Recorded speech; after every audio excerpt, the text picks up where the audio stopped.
Hi hello ನಮಸ್ಕಾರ ಸ್ನೇಹಿತರೆ, welcome back to poster. ಇವತ್ತು ನಾವು ರೀಸೆಂಟ್ ಆಗಿ ತೆಲುಗು ಲ್ಯಾಂಗ್ವೇಜ್ ನಲ್ಲಿ ರಿಲೀಸ್ ಆದ ಮೂವಿ ತಿಮ್ಮರಾಜು ಪಲ್ಲೆ ಟಿವಿ ಸ್ಟೋರಿನ ನೋಡೋಣ. ಈ ಮೂವಿಯ ಕತೆ 1996 ಇಸ್ವಿಯಲ್ಲಿ ನಡೆಯುತ್ತೆ. ಇನ್ನು ಈ ಕಥೆಯ ಬಗ್ಗೆ ನೋಡೋದಾದ್ರೆ, ಒಂದು ವಿಲೇಜ್ ನಲ್ಲಿ ಮೊದಲ ಬಾರಿಗೆ ಒಂದು ಟಿವಿ ಬಂದಾಗ ಅಲ್ಲಿ ಏನೆಲ್ಲ ಘಟನೆಗಳು ನಡೆಯಬಹುದು ಅನ್ನೋದನ್ನ ಈ ಮೂವಿಯಲ್ಲಿ ತುಂಬಾ ಇಂಟ್ರೆಸ್ಟಿಂಗ್ ಆಗಿ ತೋರಿಸಲಾಗಿದೆ. ಸೊ ಮೂವಿ ತುಂಬಾ ಇಂಟ್ರೆಸ್ಟಿಂಗ್ ಆಗಿದೆ, ವಿಡಿಯೋನ ಲಾಸ್ಟ್ ವರೆಗೆ ನೋಡಿ.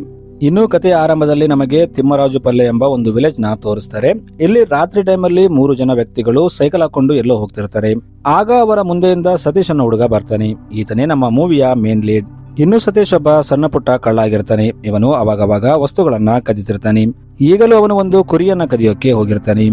ಈಗ ಸೀನ್ ರಾಜಪ್ಪ ಅನ್ನೋ ಒಬ್ಬ ವ್ಯಕ್ತಿ ಕಡೆ ಶಿಫ್ಟ್ ಆಗುತ್ತೆ. ಈ ಊರಲ್ಲಿ ಒಂದು ಸಣ್ಣ ಟೆಂಪಲ್ ಇರುತ್ತೆ. ಆ ಟೆಂಪಲ್ ನಲ್ಲಿ ಒಬ್ಬ ಪೂಜಾರಿ ಇರ್ತಾನೆ. ಈ ಊರಿನವರಿಗೆ ಏನೇ ಸಮಸ್ಯೆ ಬಂದರೂ ಆ ಪೂಜಾರಿ ಹತ್ರ ಹೋಗ್ತಿರ್ತಾರೆ. ಇನ್ನು ಈ ಪೂಜಾರಿ ಮೈಯಲ್ಲಿ ದೇವಿ ಮಾತೆ ಬರ್ತಿರ್ತಾಳೆ ಮತ್ತು ಆತ ಅದರಿಂದನೇ ಅವರಿಗೆ ಸೊಲ್ಯೂಷನ್ ಅನ್ನ ಕೊಡ್ತಿರ್ತಾನೆ. ಈಗ ಅದೇ ರೀತಿ ರಾಜಪ್ಪ ಕೂಡ ಅದೇ ಪೂಜಾರಿ ಹತ್ರ ಬಂದಿರ್ತಾನೆ. ಯಾಕಂದ್ರೆ ಇವನ ಮದುವೆನೇ ಆಗ್ತಿರಲ್ಲ. ಇಲ್ಲಿ ರಾಜಪ್ಪ ನನ್ನ ಮದುವೆ ಯಾವಾಗ ಆಗುತ್ತೆ ಅಂತ ದೇವಿ ಮಾತೆಗೆ ಕೇಳ್ತಾನೆ.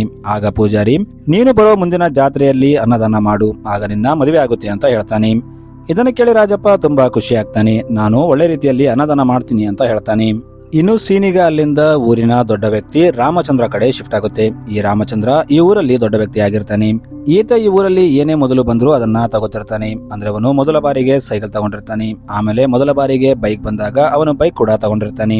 ಇದೇ ರೀತಿ ಈ ಊರಲ್ಲಿ ಏನೇ ಮಾಡಿದ್ರು ಮೊದಲು ತಾನೇ ಮಾಡ್ಬೇಕಂತ ಅವನ ಮನಸ್ಥಿತಿ ಆಗಿರುತ್ತೆ.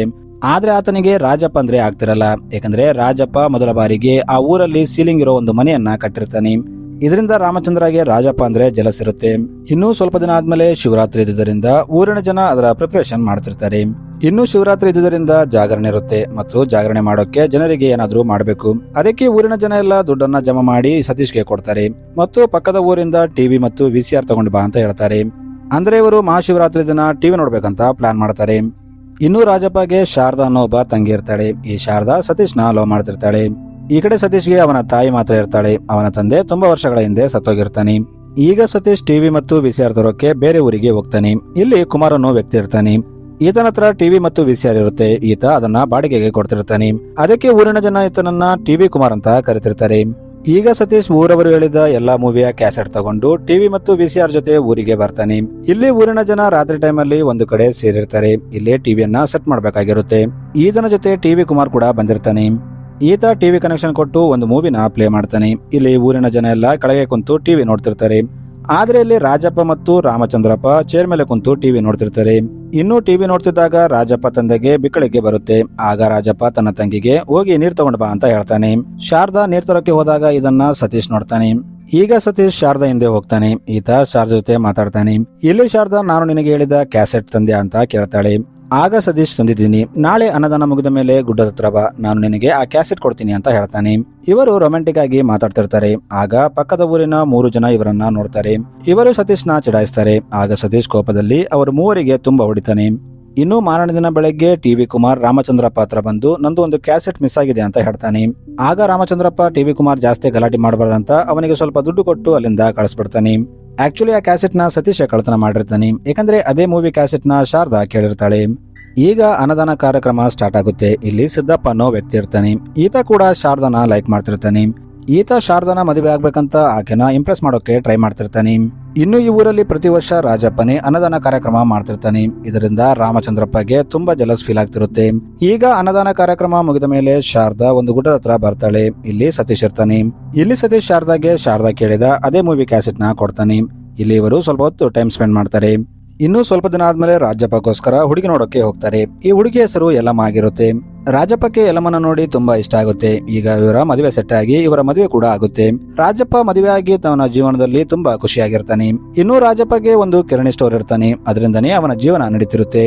ಹೀಗಿದ್ದಾಗ ಒಂದು ದಿನ ರಾಜಪ್ಪ ತನ್ನ ಮನೆಗಾಗಿ ಒಂದು ಟಿವಿನ ತಗೊಂಡು ಬರ್ತಾನೆ. ಇನ್ನು ಈ ಟಿವಿ ಸಣ್ಣದಾಗಿರುತ್ತೆ, ಆದ್ರೆ ಅದರ ಆಂಟಿನಾ ತುಂಬಾ ದೊಡ್ಡದಾಗಿರುತ್ತೆ. ಇದನ್ನ ನೋಡಿ ಊರಿನ ಜನ ಎಲ್ಲ ಶಾಕ್ ಆಗ್ತಾರೆ. ಇನ್ನು ಆ ಟೈಮಲ್ಲಿ ಈ ಟಿವಿ ಯಾರ ಮನೆಯಲ್ಲಿರುತ್ತೋ ಅಂತವರನ್ನ ದೊಡ್ಡ ಶ್ರೀಮಂತ ಅಂತ ಭಾವಿಸ್ತಿರ್ತಾರೆ. ಆ ಟೈಮಲ್ಲಿ ಆ ಟಿವಿಯ ಬೆಲೆ 10,000 ಆಗಿರುತ್ತೆ. ಇದನ್ನ ನೋಡಿ ಊರಿನ ಜನ ಟಿವಿಯನ್ನ ಸೆಟ್ ಮಾಡೋಕೆ ಬಂದ ಟೆಕ್ನಿಷಿಯನ್ಗೆ ತುಂಬಾ ಪ್ರಶ್ನೆಗಳನ್ನ ಕೇಳ್ತಿರ್ತಾರೆ.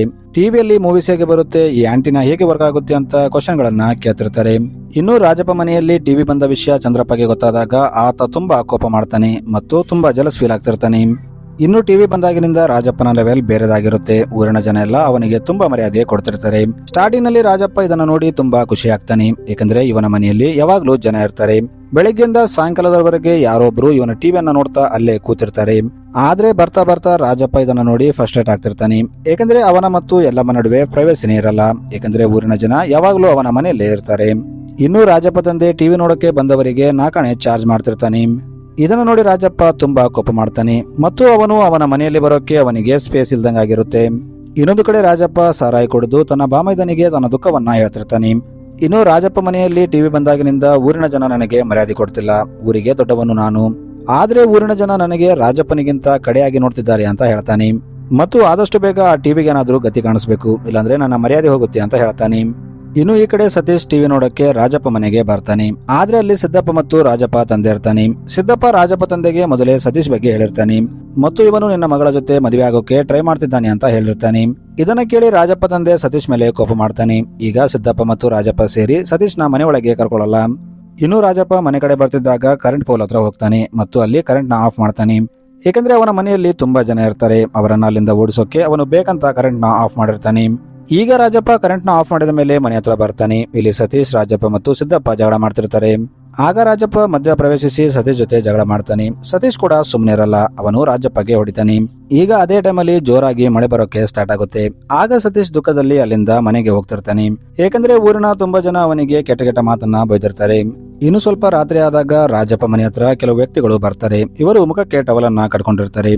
ಆಕ್ಚುಲಿ ಇವರು ಟಿವಿ ಕಳ್ಳತನ ಮಾಡೋಕೆ ಬಂದಿರ್ತಾರೆ. ಈ ಕಡೆ ಸತೀಶ್ ಹತ್ರನೂ ಕೂಡ ಕೆಲವು ಜನ ಬರ್ತಾರೆ. ಇವರು ಸತೀಶ್ ಮುಖಕ್ಕೆ ಟವಲ್ ಹಾಕಿ ಅವನನ್ನ ತುಂಬಾ ಹೊಡಿತಾರೆ. ಇದರಿಂದ ಸತೀಶ್ ಅಲ್ಲೇ ಮೂರ್ಛೆ ಹೋಗ್ತಾನೆ. ಈ ಕಳ್ಳರು ಈಗ ರಾಜಪ್ಪ ಮನೆಯನ್ನ ಓಪನ್ ಮಾಡೋಕೆ ನೋಡ್ತಿರ್ತಾರೆ. ಅದೇ ದಾರಿಯಲ್ಲಿ ರಾಮಚಂದ್ರಪ್ಪ ಹೋಗ್ತಿರ್ತಾನೆ. ರಾಮಚಂದ್ರಪ್ಪನ ನೋಡಿ ಆ ಕಳ್ಳರು ಅಲ್ಲಿಂದ ಓಡೋಗ್ತಾರೆ. ಇನ್ನು ಮಾರದಿನ ಬೆಳಗ್ಗೆ ಎಲ್ಲಮ್ಮ ಎದ್ದಾಗ ಆಕೆ ಟೇಬಲ್ ಕಡೆ ನೋಡ್ತಾಳೆ. ಆದ್ರೆ ಅಲ್ಲಿ ಟಿವಿನೇ ಮಿಸ್ ಆಗಿರುತ್ತೆ. ಇದನ್ನ ನೋಡಿ ಆಕೆ ಶಾಕ್ ಆಗ್ತಾಳೆ. ಆಕೆ ತಕ್ಷಣ ರಾಜಪ್ಪ ಮತ್ತು ಅವನ ತಂಗಿನ ಎಬ್ಬಿಸ್ತಾಳೆ. ರಾಜಪ್ಪ ಕೂಡ ಇದನ್ನ ನೋಡಿ ಶಾಕ್ ಆಗ್ತಾನೆ. ಅವನು 4 ಜನ ಮನೆಯಲ್ಲಿದ್ರು ಟಿವಿಯನ್ನ ಯಾರು ಎಷ್ಟು ಈಸಿಯಾಗಿ ಕಳ್ತನ ಮಾಡಿದ್ರು ಅಂತ ಯೋಚನೆ ಮಾಡ್ತಾನೆ. ಇದು ಈಗ ಊರಿನವರಿಗೆ ಗೊತ್ತಾದಾಗ ಅವರು ಪಂಚಾಯತ್ನ ಕರೀತಾರೆ. ಊರಿನ ಜನರಿಗೆ ಸತೀಶ್ ಮೇಲೆ ಡೌಟ್ ಇರುತ್ತೆ. ಏಕೆಂದ್ರೆ ಎಲ್ಲರೂ ಇವನನ್ನ ಮೊದಲೇ ಕಳ್ಳ ಅಂತ ಡಿಸೈಡ್ ಮಾಡಿರ್ತಾರೆ. ಇನ್ನು ನಿನ್ನೆ ರಾತ್ರಿ ಸತೀಶ್ ರಾಜಪ್ಪ ಜೊತೆ ಜಗಳ ಮಾಡ್ಕೊಂಡಿರ್ತಾನೆ. ಅದಕ್ಕೆ ಅವನೇ ಟಿವಿಯನ್ನ ಕದ್ದಿರ್ಬೇಕು ಅಂತ ಅನ್ಕೋತಾರೆ. ಈಗ ಅವರು ಸತೀಶ್ ತಾಯಿನ ಕರೆದು ತುಂಬಾ ಬೈತಾರೆ ಮತ್ತು ಅವನು ಟಿವಿಯನ್ನ ಕದ್ದು ಎಲ್ಲಿ ತಗೊಂಡೋಗಿದ್ದಾನೋ ವಾಪಸ್ ತಂದ್ಕೊಡು ಅಂತ ಹೇಳು, ಇಲ್ಲಾಂದ್ರೆ ಅವನ ಮೇಲೆ ಕಠಿಣ ಕ್ರಮ ತಗೋಬೇಕಾಗುತ್ತೆ ಅಂತ ಹೇಳ್ತಾನೆ. ಇವರು ಮಾತಾಡ್ತಿದ್ದಾಗ ಅಲ್ಲಿ ಸತೀಶ್ ಬರ್ತಾನೆ. ಅವನು ತಾನು ಟಿವಿಯನ್ನ ಕದ್ದಿಲ್ಲ ಅಂತ ಹೇಳ್ತಾನೆ. ಇನ್ನು ಇದನ್ನ ಕೇಳಿದ ರಾಜಪ್ಪ ತಂದೆ ಶಾರದಾ ತರಿಸಿದ್ದ ಕ್ಯಾಸೆಟ್ ನ ಇವನೇ ಕದ್ದಿದ್ದ, ಇನ್ನು ಟಿವಿಯನ್ನ ಕದಿಯೋದು ಇವನಿಗೆ ದೊಡ್ಡ ವಿಷಯ ಅಲ್ಲ ಅಂತ ಹೇಳ್ತಾನೆ. ಆದ್ರೆ ಸತೀಶ್ ಮಾತ್ರ ಇಲ್ಲ, ನಿನ್ನೆ ರಾತ್ರಿ ನನ್ನ ಮೇಲೆನೆ ಯಾರು ಅಟ್ಯಾಕ್ ಮಾಡಿದ್ರು, ನಾನು ಟಿವಿಯನ್ನ ಕದ್ದಿಲ್ಲ ಅಂತ ಹೇಳ್ತಾನೆ. ಅಲ್ಲಿದ್ದ ಯಾರು ಸತೀಶ್ ಮಾತನ್ನ ನಂಬ್ತಿರಲ್ಲ. ಇನ್ನು ಸತೀಶ್ ನಾಟಕ ಮಾಡ್ತಿದ್ದಾನೆ ಅಂತ ಅನ್ಕೋತಾರೆ. ಇನ್ನು ರಾಮಚಂದ್ರಪ್ಪ ಇಲ್ಲಿ ಒಂದು ತೀರ್ಪನ್ನ ಹೇಳ್ತಾನೆ ಮತ್ತು ರಾಮಚಂದ್ರಪ್ಪ ಸತೀಶ್ಗೆ 14 ದಿನಗಳ ಒಳಗೆ ನೀನು ರಾಜಪ್ಪಗೆ ಅವನ ಟಿವಿಯನ್ನ ಕೊಡಬೇಕು, ಇಲ್ಲಾಂದ್ರೆ ನಿನ್ನ ಮನೆಯನ್ನ ಅವನ ಹೆಸರಿಗೆ ಮಾಡ್ಬಿಡು ಅಂತ ಹೇಳ್ತಾನೆ. ಇದನ್ನ ಕೇಳಿ ಸತೀಶ್ಗೂ ಕೋಪ ಬರುತ್ತೆ. ಅವನು ರಾಮಚಂದ್ರಪ್ಪಗೆ ನಾನು ಆ ಟಿವಿಯನ್ನ ಕದ್ದಿಲ್ಲ, ಆದ್ರೆ ನೀವು ಎಲ್ಲ ನನ್ನ ಕಳ್ಳ ಅಂತ ಹೇಳ್ತಿದ್ದೀರಾ, ಅದಕ್ಕೆ ನಾನು ಆ ಟಿವಿಯನ್ನ ಹೇಗಾದ್ರೂ ಮಾಡಿ ಹುಡುಕಿ ರಾಜಪ್ಪಗೆ ವಾಪಸ್ ಕೊಡ್ತೀನಿ ಅಂತ ಹೇಳ್ತಾನೆ. ಆ ಟಿವಿ ಬೆಲೆ 10,000 ಇರುತ್ತೆ, ಆದ್ರೆ ರಾಜಪ್ಪ ಇಲ್ಲಿ ಅದರ ಬೆಲೆ 14,000 ಅಂತ ಹೇಳ್ತಾನೆ. ಈಗ ಮನೆಗೆ ಬಂದಾಗ ರಾಜಪ್ಪ ತಂದೆ ಶಾರದಾಗೆ ಬೈತಾನೆ. ನೀನ್ ನೋಡಿದ್ರೆ ಅವನ ಜೊತೆ ಲವ್ ಅಂತ ತಿರುಗ್ತಿದ್ದೆ, ಅವನು ನೋಡಿದ್ರೆ ನಮ್ಮ ಮನೆ ಟಿವಿನೇ ಕದ್ದಿದ್ದಾನೆ ಅಂತ ಹೇಳ್ತಾನೆ. ಇದನ್ನ ಕೇಳಿ ಶಾರದಾ ಇಲ್ಲ, ನಾನು ಅವನ ಜೊತೆ ಲವ್ ಮಾಡಿಲ್ಲ, ಅವನ ಜೊತೆ ಯಾರು ಲವ್ ಮಾಡ್ತಾರೆ ಅಂತ ಹೇಳ್ತಾಳೆ. ಇನ್ನು ಮಾರನೇ ದಿನ ಸಿದ್ದಪ್ಪ ಒಂದು ಪ್ಲಾನ್ ಮಾಡ್ತಾನೆ. ಅವನು ಒಂದು ಹುಡುಗನನ್ನ ಕರೆದು ಅವನಿಗೆ ಲೆಟರ್ ಕೊಡ್ತಾನೆ ಮತ್ತು ಇದನ್ನ ಸತೀಶ್ ಕೊಟ್ಟಿದ್ದಾನೆ ಅಂತ ಹೇಳಿ ಶಾರದಾಗೆ ಕೊಡುವಂತ ನಾಕಾಣಿ ಕೊಡ್ತಾನೆ. ಈಗ ಆ ಹುಡುಗ ಶಾರದಾ ಹತ್ರ ಬಂದು ಸತೀಶ್ ಕೊಟ್ಟಿದ್ದಾನೆ ಅಂತ ಒಂದು ಲೆಟರ್ ಕೊಡ್ತಾನೆ. ಈಗ ಶಾರದಾ ಕೂಡ ಒಂದು ಲೆಟರ್ ನ ಬರೆದು ಅವನಿಗೆ ಕೊಡ್ತಾಳೆ ಮತ್ತು ಅವನಿಗೆ ಹಣ ಕೂಡ ಕೊಡ್ತಾಳೆ. ಆ ಹುಡುಗ ಅಲ್ಲಿಂದ ಹೋಗ್ತಿದ್ದಾಗ ಅಲ್ಲಿ ಸಿದ್ದಪ್ಪ ಬರ್ತಾನೆ. ಈತ ರಾಜಪ್ಪ ತಂದೆಗೆ ಈ ಹುಡುಗನ ಜೋಬಲ್ಲಿ ಏನೋ ಇದೆ, ಇದನ್ನ ಶಾರದಾನೆ ಕೊಟ್ಟಿರಬಹುದು, ಅದು ಏನು ಅಂತ ಚೆಕ್ ಮಾಡಿ ಅಂತ ಹೇಳ್ತಾನೆ. ಇದನ್ನ ಕೇಳಿ ರಾಜಪ್ಪ ಆ ಹುಡುಗನ ಜೋಬನ್ನ ಚೆಕ್ ಮಾಡಿದಾಗ ಅಲ್ಲಿ ಒಂದು ಲೆಟರ್ ಇರುತ್ತೆ. ಆ ಹುಡುಗ ಭಯದಲ್ಲಿ ಇದನ್ನ ಶಾರದಾಕ್ಕನೇ ಸತೀಶ್ಗೆ ಕೊಡು ಅಂತ ಕೊಟ್ಟಿದ್ಲು ಅಂತ ಹೇಳ್ತಾನೆ. ಇದನ್ನ ಕೇಳಿ ರಾಜಪ್ಪ ತಂದೆ ರಾಜಪ್ಪಗೆ ನೋಡು ನಿನ್ನ ತಂಗಿ ಏನೆಲ್ಲ ಮಾಡ್ತಿದ್ದಾಳೆ, ನೀನ್ ನೋಡಿದ್ರೆ ನಿನ್ನೆ ನನ್ನ ಮಾತನ್ನ ನಂಬಲೇ ಇಲ್ಲ ಅಂತ ಹೇಳ್ತಾನೆ. ಈಗ ಎಲ್ಲ ನಿಜ ಹೊರಗೆ ಬಂದಿದ್ದರಿಂದ ಶಾರದಾ ಕೂಡ ತಾನು ಸತೀಶ್ನ ಲವ್ ಮಾಡ್ತಿದ್ದೀನಿ ಅಂತ ಒಪ್ಕೋತಾಳೆ ಮತ್ತು ನಾನು ಅವನನ್ನೇ ಮದುವೆ ಆಗ್ತೀನಿ, ನೀವು ಏನ್ ಬೇಕಾದ್ರೂ ಮಾಡ್ಕೊಳ್ಳಿ ಅಂತ ಹೇಳ್ತಾಳೆ. ಇದನ್ನ ಕೇಳಿ ರಾಜಪ್ಪಗೆ ತುಂಬಾ ಕೋಪ ಬರುತ್ತೆ. ಅವನು ತನ್ನ ತಂಗಿಯನ್ನ ಕರ್ಕೊಂಡು ಸತೀಶ್ ಮನೆಗೆ ಬರ್ತಾನೆ. ಇಲ್ಲಿ ಸತೀಶ್ ತಾಯಿ ಇರ್ತಾಳೆ. ರಾಜಪ್ಪ ಸತೀಶ್ ತಾಯಿಗೆ ಸತೀಶ್ ನನ್ನ ತಂಗಿಗೆ ಏನ್ ಮಾಡಿದ್ದಾನೋ ಗೊತ್ತಿಲ್ಲ, ಈಕೆ ನೋಡಿದ್ರೆ ಅವನನ್ನೇ ಮದುವೆ ಆಗ್ತೀನಿ ಅಂತ ಹಠ ಹಿಡಿದಿದ್ದಾಳೆ, ಇನ್ನು ನೀವೇ ಹೇಳಿ, ನಿಮಗೆ ಒಬ್ಬ ಮಗಳಿದ್ರೆ ನೀವು ಅಂತ ಹುಡುಗನಿಗೆ ಮದುವೆ ಮಾಡಿ ಕೊಡ್ತೀರಾ ಅಂತ ಹೇಳ್ತಾನೆ. ನಾನು ಏನೇ ಆಗ್ಲಿ ನನ್ನ ತಂಗಿ ಮದುವೆನ ಅವನ ಜೊತೆ ಮಾಡಲ್ಲ ಅಂತ ಹೇಳ್ತಾನೆ. ಈಗ ರಾಜಪ್ಪ ಅಲ್ಲಿಂದ ಹೋದ್ಮೇಲೆ ಸ್ವಲ್ಪ ಹೊತ್ತಾದ್ಮೇಲೆ ಅಲ್ಲಿ ಸತೀಶ್ ಬರ್ತಾನೆ. ಸತೀಶ್ ತಾಯಿ ಸತೀಶ್ಗೆ ತುಂಬಾ ಹೊಡಿತಾಳೆ ಮತ್ತು ನಿನ್ನಿಂದಾಗಿ ನನ್ನ ಊರಲ್ಲಿ ಮರ್ಯಾದೆ ಹೋಗ್ತಾ ಇದೆ, ನೀನು ಏನು ಮಾಡ್ತೀಯೋ ಗೊತ್ತಿಲ್ಲ, ಆದಷ್ಟು ಬೇಗ ಆ ರಾಜಪ್ಪ ಟಿವಿಯನ್ನು ಹುಡುಕಿ ಅವನಿಗೆ ಕೊಟ್ಬಿಡು ಅಂತ ಹೇಳ್ತಾಳೆ. ಸತೀಶ್ ತಾಯಿ ಕೂಡ ಅವನನ್ನ ನಂಬ್ತಿರಲ್ಲ. ಈಗ ಸತೀಶ್ ಅಲ್ಲಿಂದ ತನ್ನ ಒಬ್ಬ ಫ್ರೆಂಡ್ ಹತ್ರ ಹೋಗ್ತಾನೆ. ಆಗ ಸತೀಶ್ ಫ್ರೆಂಡ್, ನೀನು ಚಿಂತೆ ಮಾಡಬೇಡ, ನಾವು ಸಾಲ ಸೋಲನೋ ಮಾಡಿ ಆ ಟಿವಿಯನ್ನ ತಂದು ಅವನಿಗೆ ಕೊಟ್ಬಿಡೋಣ ಅಂತ ಹೇಳ್ತಾನೆ. ಆಗ ಸತೀಶ್, ನಾವು ಟಿವಿಯನ್ನು ತಂದ್ಕೊಡ್ತೀವಿ, ಆದ್ರೆ ಆ ಟಿವಿಯನ್ನ ನಾವು ಕೊಟ್ರೆ ನಾವೇ ಕಳ್ಳತನ ಮಾಡಿದ್ದೀವಿ ಅಂತ ಕನ್ಫರ್ಮ್ ಮಾಡ್ಕೋತಾರೆ. ಇದರಿಂದ ಆ ಟಿವಿಯನ್ನ ಯಾರು ಕಳ್ಳತನ ಮಾಡಿದ್ದಾರೆ ಅಂತ ತಿಳ್ಕೊಂಡು ಅವನಿಂದ ತಗೊಂಡು ಆ ಟಿವಿಯನ್ನ ಅವರಿಗೆ ತಂದು ಕೊಡಬೇಕು ಅಂತ ಹೇಳ್ತಾನೆ. ಇವರು ಈಗ ಅಲ್ಲಿಂದ ಊರಿನ ಪೂಜಾರಿ ಹತ್ರ ಬರ್ತಾರೆ. ಈ ಪೂಜಾರಿ ಮೈ ಮೇಲೆ ದೇವಿ ಮಾತೆ ಬರ್ತಿರ್ತಾಳೆ. ಈಗ ಸತೀಶ್ ಆ ಪೂಜಾರಿಗೆ ತನ್ನ ಪ್ರಾಬ್ಲಮ್ ಅನ್ನ ಹೇಳಿದಾಗ ದೇವಿ ಮಾತೆ, ನೀವು ನಾರ್ತ್ ಸೈಡ್ ಹೋಗಿ, ನಿಮ್ಮ ಪ್ರಾಬ್ಲಮ್ಗೆ ಸೊಲ್ಯೂಷನ್ ಅಲ್ಲೇ ಇದೆ ಅಂತ ಹೇಳ್ತಾಳೆ. ಈಗ ಸತೀಶ್ ಈ ಮಾತನ್ನ ಕೇಳಿ ನಾರ್ತ್ ಸೈಡ್ಗೆ ಹೋಗ್ತಾನೆ. ಅಲ್ಲಿ ಟಿವಿ ಕುಮಾರ್ ಶಾಪ್ ಇರುತ್ತೆ. ಈಗ ಸತೀಶ್ ಅಲ್ಲಿ ಬಂದಾಗ ಅಲ್ಲಿ ರಾಮಚಂದ್ರಪ್ಪ ಇರ್ತಾನೆ. ಈತ ಟಿವಿ ಕುಮಾರ್ನ ಮಾತಾಡಿಸಿ ಅಲ್ಲಿಂದ ಹೋಗ್ತಿರ್ತಾನೆ. ಇದನ್ನ ನೋಡಿ ಸತೀಶ್ಗೆ ಏನೋ ಡೌಟ್ ಬರುತ್ತೆ. ಅವನು ಟಿವಿ ಕುಮಾರ್ನ ಸೈಡ್ಗೆ ಕರೆದು ರಾಮಚಂದ್ರಪ್ಪ ಇಲ್ಲಿ ಯಾಕೆ ಬಂದಿದ್ದ ಅಂತ ಕೇಳ್ತಾನೆ. ಇಲ್ಲಿ ಟಿವಿ ಕುಮಾರ್ ಸತೀಶ್ಗೆ ಏನಿಲ್ಲ, ಆತನನ್ನ ಮದುವೆ ಬಗ್ಗೆ ಮಾತಾಡೋಕೆ ಬಂದಿದ್ದ ಅಂತ ಸುಳ್ಳು ಹೇಳ್ತಾನೆ. ಈಗ ಸತೀಶ್ ಅಲ್ಲಿಂದ ಊರಲ್ಲಿ ಯಾರೆಲ್ಲ ಮನೆಯಲ್ಲಿ ಟಿವಿ ಇದೆನೋ ಅಲ್ಲೆಲ್ಲ ಹೋಗಿ ನೋಡ್ತಿರ್ತಾನೆ. ಯಾಕಂದ್ರೆ ಶಾರದಾ ಆ ಟಿವಿ ಮೇಲೆ SS ಅಂತ ಬರ್ದಿರ್ತಾಳೆ. SS ಅಂದ್ರೆ ಸತೀಶ್ ಮತ್ತು ಶಾರದಾ ಅಂತ ಆಗಿರುತ್ತೆ. ಆದ್ರೆ ಅವನಿಗೆ ಆ ಟಿವಿ ಮಾತ್ರ ಎಲ್ಲೂ ಸಿಗಲ್ಲ. ಈಗ ಒಂದು ದಿನ ರಾಮಚಂದ್ರಪ್ಪ ರೆಡಿಯಾಗಿ ಎಲ್ಲೋ ಹೋಗ್ತಿರ್ತಾನೆ. ಅವನು ತನ್ನ ಹೆಂಡತಿಗೆ, ನೀನು ಇದರ ಬಗ್ಗೆ ಯಾರಿಗೂ ಹೇಳ್ಬೇಡ, ಊರಲ್ಲಿ ಈ ವಿಷಯ ಗೊತ್ತಾದ್ರೆ ನಮ್ಮ ಮರ್ಯಾದೆ ಹೋಗುತ್ತೆ ಅಂತ ಹೇಳ್ತಾನೆ. ಈಗ ಅವನು ರೆಡಿಯಾಗಿ ಅಲ್ಲಿಂದ ಟಿವಿ ಕುಮಾರ್ ಹತ್ರ ಬರ್ತಾನೆ. ಇಲ್ಲಿ ರಾಮಚಂದ್ರಪ್ಪ ಟಿವಿ ಕುಮಾರ್ ಹತ್ರ ಏನೋ ಮಾತಾಡ್ತಾನೆ, ಅದು ಏನು ಅಂತ ನಮಗೆ ತೋರಿಸಲ್ಲ. ಈಗ ಅವನು ಅಲ್ಲಿಂದ ವಾಪಸ್ ಊರಿಗೆ ಬರ್ತಿದ್ದಾಗ ದಾರಿಯಲ್ಲಿ ಅವನಿಗೆ ಗಣೇಶ್ ಅನ್ನೋ ವ್ಯಕ್ತಿ ಕಾಣ್ತಾನೆ. ಈ ಗಣೇಶ್ ಬೇರೆ ಯಾರು ಅಲ್ಲ, ಸಿದ್ದಪ್ಪ ತಂದೆ ಆಗಿರ್ತಾನೆ. ಇವರು ದಾರಿಯಲ್ಲಿ ಹೋಗ್ತಿದ್ದಾಗ ಸಿದ್ದಪ್ಪ ತಂದೆ ರಾಮಚಂದ್ರಪ್ಪಗೆ, ನನ್ನ ಮಗ ರಾಜಪ್ಪ ತಂಗಿಯನ್ನ ಲವ್ ಮಾಡ್ತಿದ್ದಾನೆ, ನೀವೇ ಮಾತಾಡಿ ಅವರಿಬ್ಬರ ಮದುವೆಯನ್ನ ಮಾಡಿಸ್ಬೇಕು ಅಂತ ಹೇಳ್ತಾನೆ. ಇವರು ಈಗ ಸ್ವಲ್ಪ ಮುಂದೆ ಬಂದಾಗ ಅವರಿಗೆ ರಾಜಪ್ಪ ಕಾಣ್ತಾನೆ. ರಾಮಚಂದ್ರ ರಾಜಪ್ಪಗೆ, ನೀನು ನಿನ್ನ ತಂಗಿ ಮದುವೆನ ಆದಷ್ಟು ಬೇಗ ಮಾಡ್ಬಿಡು, ಇಲ್ಲಾಂದ್ರೆ ಆಕೆ ಸತೀಶ್ ಜೊತೆ ಓಡೋಗ್ತಾಳೆ ಅಂತ ಹೇಳ್ತಾನೆ. ಮತ್ತು ಸಿದ್ದಪ್ಪ ನಿನ್ನ ತಂಗಿನ ಲವ್ ಮಾಡ್ತಿದ್ದಾನೆ, ಈ ಊರಲ್ಲಿ ನಿನ್ನ ತಂಗಿನ ಯಾರು ಮದುವೆ ಆಗಲ್ಲ, ನೀನು ಸಿದ್ದಪ್ಪಗೆ ನಿನ್ನ ತಂಗಿನ ಮದುವೆ ಮಾಡಿಸು ಅಂತ ಹೇಳ್ತಾನೆ. ಇದನ್ನ ಕೇಳಿ ರಾಜಪ್ಪಗೆ ತುಂಬಾ ಕೋಪ ಬರುತ್ತೆ. ಅವನು ಅಲ್ಲಿಂದ ಸೀದಾ ತನ್ನ ಮನೆಗೆ ಬರ್ತಾನೆ. ಇಲ್ಲಿ ಬಂದು ತನ್ನ ತಂಗಿಗೆ, ನಾನು ನಿನ್ನ ಮದುವೆಯನ್ನ ಸಿದ್ದಪ್ಪ ಜೊತೆ ಫಿಕ್ಸ್ ಮಾಡಿದ್ದೀನಿ, ನೀನು ಏನು ಮಾತಾಡದೆ ಸುಮ್ಮನೆ ಅವನ ಜೊತೆ ಮದುವೆ ಆಗು ಅಂತ ಹೇಳ್ತಾನೆ. ಆದ್ರೆ ಶಾರದಾ, ಅಂತವನನ್ನ ನಾನು ಮದುವೆ ಆಗಲ್ಲ, ನಾನು ಸತೀಶ್ನ ಲವ್ ಮಾಡ್ತಿದ್ದೀನಿ ಅಂತ ಹೇಳ್ತಾಳೆ. ಆದ್ರೆ ರಾಜಪ್ಪ ಕೇಳದೆ, ನೀನು ಅವನನ್ನ ಮದುವೆ ಆಗಿಲ್ಲ ಅಂದ್ರೆ ನಾನು ಸೂಸೈಡ್ ಮಾಡ್ಕೊಂತೀನಿ ಅಂತ ಹೇಳ್ತಾನೆ. ಆದ್ರೂ ಶಾರದಾ ಕೇಳ್ತಿರಲ್ಲ. ಆಗ ರಾಜಪ್ಪ ಹೋಗಿ ಕರೆಂಟ್ ವೈರ್ನ ಮುಟ್ತಾನೆ. ಅವನಿಗೆ ಶಾಕ್ ಹೊಡೆಯುತ್ತೆ. ಆದ್ರೆ ರಾಜಪ್ಪ ತಂದೆ ಅವನನ್ನ ಕಾಪಾಡ್ತಾನೆ. ಇದನ್ನ ನೋಡಿ ಬೇರೆ ಆಪ್ಷನ್ ಇಲ್ಲದೆ ಶಾರದಾ ಸಿದ್ದಪ್ಪನ ಮದುವೆ ಆಗೋಕೆ ಒಪ್ಕೋತಾಳೆ. ಈಗ ಮಾರನೇ ದಿನ ಶಾರದಾ ಎಂಗೇಜ್ಮೆಂಟ್ ನಡೀತಿರುತ್ತೆ. ಇದು ಸತೀಶ್ಗೆ ಗೊತ್ತಾದಾಗ ಅವನು ಅಲ್ಲಿಗೆ ಬಂದು ತುಂಬಾ ಗಲಾಟೆ ಮಾಡ್ತಾನೆ. ಇಲ್ಲಿ ರಾಜಪ್ಪ ಸತೀಶ್ಗೆ, ನೀನು ಮೊದಲು ಕಳ್ಳ ಅಲ್ಲ ಅಂತ ಸಾಬೀತ್ ಮಾಡು, ಆಗ ನನ್ನ ತಂಗಿ ಕೈಯನ್ನ ನಾನೇ ನಿನಗೆ ಕೊಡ್ತೀನಿ ಅಂತ ಹೇಳ್ತಾನೆ. ಇನ್ನು ಶಾರದಾ ಏನು ಮಾತಾಡದೆ ಸುಮ್ಮನೆ ಕೂತಿರ್ತಾಳೆ. ಯಾಕಂದ್ರೆ ರಾಜಪ್ಪ ಆಕೆನ ಬ್ಲಾಕ್ ಮೇಲ್ ಮಾಡಿರ್ತಾನೆ. ಸತೀಶ್ ಅಲ್ಲಿಂದ ಒಂದು ಹೊಲದಲ್ಲಿ ಬಂದು ಕೂತ್ಕೋತಾನೆ. ಅವನು ತಾನು ಇನ್ನೋಸೆಂಟ್ ಅಂತ ಹೇಗೆ ಸಾಬೀತ್ ಮಾಡ್ಬೇಕಂತ ಯೋಚನೆ ಮಾಡ್ತಿರ್ತಾನೆ. ಅವನು ಈಗ ಅಲ್ಲಿಂದ ಎದ್ದು ಮುಂದೆ ಹೋಗ್ತಿದ್ದಾಗ ಅವನಿಗೆ ಅಲ್ಲಿ ಒಂದು ಚಪ್ಪಲ್ ಕಾಣುತ್ತೆ. ಇದನ್ನು ನೋಡಿ ಸತೀಶ್ಗೆ ಏನೋ ನೆನಪಾಗುತ್ತೆ. ಅವತ್ತು ಜಾತ್ರೆ ನಡೆದ ರಾತ್ರಿ ಸತೀಶ್ ಮತ್ತು ಶಾರದಾ ಒಟ್ಟಿಗಿದ್ದಾಗ ಬೇರೆ ಊರಿನ 3 ಜನ ಇವರನ್ನ ಚಿಡಾಯಿಸಿರ್ತಾರಲ್ಲ, ಆಗ ಇವನು ಅವರನ್ನ ಹೊಡೆದು ಅಲ್ಲಿಂದ ಓಡಿಸಿರ್ತಾನೆ. ಅವರು ಅಲ್ಲಿಂದ ಓಡ್ತಿದ್ದಾಗ ಒಬ್ಬ ವ್ಯಕ್ತಿಯ ಚಪ್ಪಲ್ ಅಲ್ಲೇ ಬಿಟ್ಟೋಗಿರುತ್ತೆ. ಇನ್ನು ಅವನು ರಾಜಪ್ಪ ಜೊತೆ ಜಗಳ ಮಾಡ್ಕೊಂಡು ಮನೆಗೆ ಬರ್ತಿದ್ದಾಗ ಮಳೆಯಲ್ಲಿ ಅವನಿಗೆ 3 ಜನ ಬಂದು ಹೊಡೆದಿರ್ತಾರೆ. ಆಗ್ಲೂ ಒಬ್ಬ ವ್ಯಕ್ತಿಯ ಚಪ್ಪಲ್ ಅಲ್ಲೇ ಬಿಟ್ಟು ಹೋಗಿರುತ್ತೆ. ಸೊ ಸತೀಶ್ಗೆ ಅವತ್ತು ರಾತ್ರಿ ತನಗೆ ಹೊಡೆದದ್ದು ಅದೇ 3 ಜನ ಅಂತ ಅರ್ಥವಾಗುತ್ತೆ. ಈಗ ಅವನು ಅವರ ಊರಿಗೆ ಬರ್ತಾನೆ.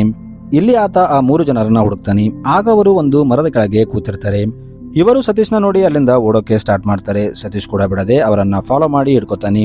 ಈಗ ಅವನು ಅವರನ್ನ ತುಂಬಾ ಹೊಡಿತಾನೆ ಮತ್ತು ಅವರಲ್ಲಿ ಒಬ್ಬನಿಗೆ ಆ ಟಿವಿಯಲ್ಲಿ ಅಂತ ಕೇಳ್ತಾನೆ. ಆಗ ಆತ, ಅವತ್ತು ನಾವು ಟಿವಿಯನ್ನ ಕದಿಯೋಕೆ ಬಂದಿದ್ವಿ, ಆದ್ರೆ ನಾವು ಟಿವಿಯನ್ನ ಕದ್ದಿಲ್ಲ, ಯಾಕಂದ್ರೆ ಅವತ್ತು ರಾಜಪ್ಪ ಎಚ್ಚರಿಕೆ ಇದ್ದ, ಆಗ ನಾವು ವಾಪಸ್ ಬಂದ್ಬಿಟ್ವಿ ಅಂತ ಹೇಳ್ತಾನೆ. ಇನ್ನೊಂದು ಕಡೆ 14 ದಿನ ಕಂಪ್ಲೀಟ್ ಆಗಿರುತ್ತೆ. ಈಗ ಪಂಚಾಯತ್ನ ಕರೆಯಲಾಗುತ್ತೆ. ಈ ಕಡೆ ಸತೀಶ್ ಮಾತ್ರ ಇನ್ನೂ ಆ ಟಿವಿನೇ ಹುಡುಕ್ತಿರ್ತಾನೆ. ಆಗ ಅವನಿಗೆ ಒಂದು ವಿಷಯ ನೆನಪಾಗುತ್ತೆ. ಒಂದು ದಿನ ಸತೀಶ್ ಶಾರದಾಗೆ ಒಂದು ಮೂವಿ ಪೋಸ್ಟರ್ನ ಕೊಟ್ಟಿರ್ತಾನೆ. ಆಗ ಆಕೆ ಆ ಮೂವಿ ಪೋಸ್ಟರ್ನ ಟಿವಿ ಹಿಂದೆ ಅಂಟಿಸಿರ್ತಾಳೆ. ಇನ್ನು ಸ್ವಲ್ಪ ದಿನ ಕೆಳಗೆ ಅದೇ ಪೋಸ್ಟರ್ ಇರೋ ಒಂದು ಟಿವಿಯನ್ನ ಸತೀಶ್ ನೋಡಿರ್ತಾನೆ. ಸತೀಶ್ ಆ ವ್ಯಕ್ತಿಗೆ ಈ ಟಿವಿ ಎಲ್ಲಿಂದ ತಂದೆ ಅಂತ ಕೇಳಿದಾಗ ಆತ ಟಿವಿ ಕುಮಾರ್ ಹೆಸರನ್ನ ಹೇಳಿರ್ತಾನೆ. ಈಗ ಸತೀಶ್ ಟಿವಿ ಕುಮಾರ್ ಶಾಪ್ಗೆ ಬರ್ತಾನೆ. ಇಲ್ಲಿ ಬಂದು ಸರ್ಚ್ ಮಾಡಿದಾಗ ಅವನಿಗೆ ಅದೇ ಟಿವಿ ಸಿಗುತ್ತೆ. ಇವನು ಈಗ ಟಿವಿ ಕುಮಾರ್ನ ಹೊಡೆದು ಅವನಿಗೆ ಈ ಟಿವಿಯಲ್ಲಿಂದ ತಂದೆ ಅಂತ ಕೇಳ್ತಾನೆ. ಈಗ ಸೀನ್ ಪಂಚಾಯತ್ ಕಡೆ ಶಿಫ್ಟ್ ಆಗುತ್ತೆ. ಇಲ್ಲಿ ಸತೀಶ್ ಸಿದ್ದಪ್ಪನ ಹೊಡಿತಾ ಅವನನ್ನ ಅಲ್ಲಿ ಕರ್ಕೊಂಡು ಬರ್ತಾನೆ. ಇದನ್ನ ನೋಡಿ ಸಿದ್ದಪ್ಪ ತಂದೆ ಸತೀಶ್ಗೆ ತುಂಬಾ ಬೈತಾನೆ. ನೀನು ಟಿವಿ ತರೋದು ಬದಲು ನನ್ನ ಮಗನ ಹೊಡ್ಕೊಂಡು ಬಂದಿಯಾ ಅಂತ ಕೇಳ್ತಾನೆ. ಆಗ ಸತೀಶ್ ಸ್ವಲ್ಪ ಹೊತ್ತು ಮುಂಚೆ ಏನ್ ನಡೀತು ಅಂತ ಒಂದು ಫ್ಲಾಶ್ ಬ್ಯಾಕ್ ನ ಹೇಳ್ತಾನೆ. ಸತೀಶ್ ಟಿವಿಯನ್ನ ತಗೊಂಡು ಊರಿಗೆ ಬರ್ತಿದ್ದಾಗ ಅಲ್ಲಿ ಸಿದ್ದಪ್ಪ ಮತ್ತು ಅವನ ಗ್ಯಾಂಗ್ ಬರುತ್ತೆ.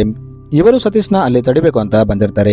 ಯಾಕಂದ್ರೆ ಇವನು ಹೋಗಿ ಟಿವಿಯನ್ನ ರಾಜಪ್ಪಗೆ ಕೊಟ್ರೆ ಶಾರದಾ ಮದುವೆನ ಇವನ ಜೊತೆ ರಾಜಪ್ಪ ಮಾಡ್ತಾನೆ ಅಂತ ಅನ್ಕೊಂಡಿರ್ತಾರೆ. ಅದಕ್ಕೆ ಇವರು ಟಿವಿಯನ್ನ ಹೇಗಾದ್ರೂ ಮಾಡಿ ಮುರಿಬೇಕಂತ ಪ್ಲಾನ್ ಮಾಡ್ತಿರ್ತಾರೆ. ಆದರೆ ಸತೀಶ್ ಅವರನ್ನೆಲ್ಲ ಹೊಡೆದು ಪಂಚಾಯತ್ಗೆ ಕರ್ಕೊಂಡು ಬರ್ತಾನೆ ಮತ್ತು ಟಿವಿ ಕೂಡ ಸೇಫ್ ಆಗಿರುತ್ತೆ. ಆಗ ರಾಮಚಂದ್ರಪ್ಪ ಸತೀಶ್ಗೆ ಈ ಟಿವಿ ನಿನಗೆ ಎಲ್ಲಿ ಸಿಕ್ತು ಅಂತ ಕೇಳ್ತಾನೆ. ಆಗ ಸತೀಶ್ ಮತ್ತೆ ಫ್ಲಾಶ್ ಬ್ಯಾಕ್ ನ ಹೇಳ್ತಾನೆ. ಇಲ್ಲಿ ಸತೀಶ್ ಟಿವಿ ಕುಮಾರ್ಗೆ ಹೊಡೆದು ಈ ಟಿವಿಯನ್ನ ನಿನಗೆ ಯಾರು ತಂದು ಕೊಟ್ರು ಅಂತ ಕೇಳ್ತಾನೆ. ಆಗ ಆತ ಇಬ್ಬರು ವ್ಯಕ್ತಿಗಳ ಹೆಸರನ್ನ ಹೇಳ್ತಾನೆ. ಈಗ ಸತೀಶ್ ಆ ವ್ಯಕ್ತಿಗಳನ್ನ ಹುಡ್ಕೊಂಡು ಒಂದು ಊರಿಗೆ ಹೋಗ್ತಾನೆ. ಇಲ್ಲಿ ಒಬ್ಬ ಮುದುಕ ಮತ್ತು ಮುದುಕಿ ಇರ್ತಾರೆ. ಈತ ಅವರನ್ನ ಕರ್ಕೊಂಡು ಪಂಚಾಯತ್ಗೆ ಬರ್ತಾನೆ. ಇವರು ಇಲ್ಲಿ ಟಿವಿಯನ್ನ ಯಾರು ಕದಿಯೋಕೆ ಹೇಳಿದ್ರು ಅಂತ ಒಬ್ಬ ವ್ಯಕ್ತಿ ಕಡೆ ಕೈಯನ್ನ ತೋರಿಸ್ತಾರೆ. ಆ ವ್ಯಕ್ತಿ ಬೇರೆ ಯಾರು ಅಲ್ಲ, ಯಲ್ಲಮ್ಮ ಆಗಿರ್ತಾಳೆ. ಆಕ್ಚುಲಿ ಇವರು ಯಲ್ಲಮ್ಮ ತಂದೆ ತಾಯಿ ಆಗಿರ್ತಾರೆ. ಇದನ್ನು ನೋಡಿ ರಾಮಚಂದ್ರ ಯಲ್ಲಮ್ಮಗೆ ನೀನೆ ನಿನ್ನ ಮನೆಯಲ್ಲಿ ಯಾಕೆ ಕಳ್ಳತನ ಮಾಡಿಸಿದೆ ಅಂತ ಕೇಳ್ತಾನೆ. ಇಲ್ಲಿ ಯಲ್ಲಮ್ಮ ಮಾತಾಡ್ತಾ, ಟಿವಿ ಬಂದ ಮೇಲೆ ನಮ್ಮ ಮನೆಯ ಶಾಂತಿ ಹಾಳಾಯ್ತು. ಟಿವಿ ಬರೋಕ್ಕಿಂತ ಮುಂಚೆ ನಾನು ಮತ್ತು ರಾಜಪ್ಪ ತುಂಬಾ ಪ್ರೀತಿಯಿಂದ ಇರ್ತಿದ್ವಿ. ಆದ್ರೆ ಟಿವಿ ಬಂದ ಮೇಲೆ ಯಾವಾಗ್ಲೂ ಮನೆಯಲ್ಲಿ ಜನ ಇರೋಕೆ ಸ್ಟಾರ್ಟ್ ಆದ್ರು. ಇದರಿಂದ ರಾಜಪ್ಪಗೆ ಇರಿಟೇಷನ್ ಆಗಿ ಆತ ಅದೆಲ್ಲ ಕೋಪವನ್ನ ನನ್ನ ಮೇಲೆ ತೆಗೆಯೋಕೆ ಸ್ಟಾರ್ಟ್ ಮಾಡಿದ. ಸಣ್ಣ ಸಣ್ಣ ವಿಷಯಕ್ಕೆ ನನ್ನ ಮೇಲೆ ಕೋಪ ಮಾಡ್ತಿದ್ದ. ಇದರಿಂದ ನನಗೆ ಏನು ಮಾಡ್ಬೇಕಂತ ಅರ್ಥವಾಗ್ಲಿಲ್ಲ.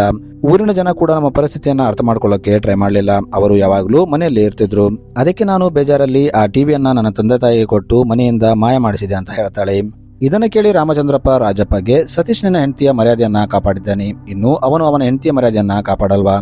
ನನ್ನ ಪ್ರಕಾರ ಶಾರದನ ಮದುವೆ ಆಗೋಕೆ ಸತೀಶ್ ಕರೆಕ್ಟ್ ಅಂತ ಹೇಳ್ತಾನೆ. ಇನ್ನು ಮತ್ತೊಂದು ತೀರ್ಪನ್ನ ಕೊಡ್ತಾನೆ. ಈಗಿಂದ ಊರಿನ ಜನ ರಾಜಪ್ಪ ಮನೆಗೆ ಡೈಲಿ ಹೋಗಬಾರ್ದು, ಕೇವಲ ಸಾಟರ್ಡೆ ಮತ್ತು ಸಂಡೇ ಮಾತ್ರ ಅವರು ಟಿವಿ ನೋಡೋಕೆ ಹೋಗ್ಬೇಕು ಅಂತ ಹೇಳ್ತಾನೆ. ಇನ್ನು ರಾಮಚಂದ್ರಪ್ಪ ಬಗ್ಗೆ ನೋಡೋದಾದ್ರೆ ಆತ ತನ್ನ ಒಂದು ಜಾಗನ ಮಾರಿ ಟಿವಿನ ತಗೋಬೇಕಂತ ಟಿವಿ ಕುಮಾರ್ ಹತ್ರ ಹೋಗಿರ್ತಾನೆ. ಸೊ ಮೂವಿಲಿಗೆ ಎಂಡ್ ಆಗುತ್ತೆ. Thanks for watching.